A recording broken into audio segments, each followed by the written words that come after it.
Railway పోలీసులకు సంబంధించి RPF ఏదైతే భర్తీ చేస్తారో ప్రతి సంవత్సరం ఇలా జరుగుతూ ఉంటాయి. కొన్ని అవును. కొన్ని ఏరియాస్‌లలో ఈ డేట్స్‌లలోనే వస్తుంటాయి. దానికి సంబంధించి మన తెలంగాణ అదేవిధంగా ఏపీలో డేట్స్ వచ్చాయని తెలుస్తుంది. హ్మ్. అది ఎప్పుడు ఉండబోతుంది? ఏంటి? సో ఇప్పటివరకు ఆల్రెడీ ఆన్‌లైన్‌లో దరఖాస్తుల తేదీ ఆల్రెడీ ముగిసిపోయింది. కాకపోతే రాత పరీక్షలు ఎప్పుడు దీనికి సంబంధించి చాలా మంది కూడా అప్లై చేసిన వాళ్ళు ఎదురు చూస్తూ ఉన్నారు.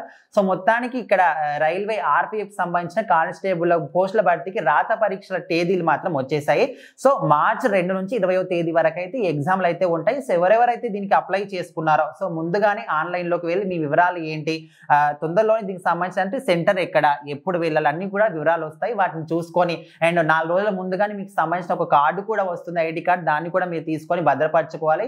అక్కడ సెంటర్‌లోకి వెళ్ళినప్పుడు ఖచ్చితంగా మీకు సంబంధించిన ఏదైతే స్లిప్ ఉంటుందో మీరు పే చేసిన అమౌంట్ గాని, అదే విధంగా మీకు ఇచ్చిన మీ వివరాలకు సంబంధించిన ఐడీ కార్డ్ గాని, సో ఇవన్నీ కూడా అక్కడ చూపించాలి. ఇవి లేకపోతే లోపలికి అయితే అనుమతించరు. సో మొత్తానికి ఎప్పటి నుంచో కూడా రైల్వే పోలీసులు కావచ్చు, నార్మల్ గా మన పోలీస్ కానిస్టేబుల్ కావచ్చు, ముఖ్యంగా ఇక్కడ గవర్నమెంట్ కి సంబంధించిన ఉద్యోగాల కోసం ఈ రోజుల్లో చాలా మంది కూడా కష్టపడుతున్నారు. అంటే పాత రోజులలో ఎట్లా ఉండేదంటే కొంతమందికి వారసత్వంగా వాళ్ళ నాన్నగారికి కానిస్టేబుల్ ఉద్యోగం ఉంటే ఆయన చనిపోతే వాళ్ళ కొడుకు ఇట్లా ఉండేది. కానీ ఇప్పుడు అట్లా కాకుండా చాలా కాంపిటీషన్ అనేది ఎక్కువైపోయింది. చాలా మంది కూడా ఇప్పుడు ప్రైవేట్ జాబ్స్ ఎన్ని ఉన్నప్పటికీ కూడా గవర్నమెంట్ జాబ్ అంటే ఒక సెక్యూరిటీ అన్నమాట.